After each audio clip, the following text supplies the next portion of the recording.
Nagsimula sa hindi kita kilala hanggang sa nauwi sa mahal kita. Parang kailan lang pa-scroll-scroll ka pa sa social media, lalo na pag boring ka.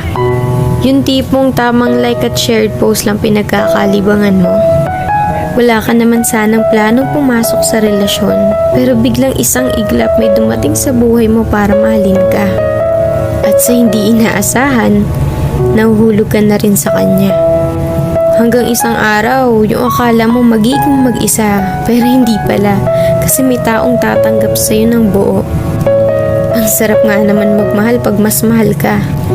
Ang sarap makontento pag mas kontento sa'yo. Hahanap ka pa ba ng iba kung sobra-sobra na siya? Kaya nga sana wala na lang niloloko para wala na lang nasasaktan. Sana mapadpad kayo sa taong kayang pakalmahin puso nyo at hindi kayo bitawan sa mga panahong magulo na. Kasi sa totoo lang, iba yung saya pag nasa tamang tao ka na. Yung tipong kahit hindi mo siya palaging kasama o nakikita, alam mo hindi niya magagawang ipagpalit ka sa iba.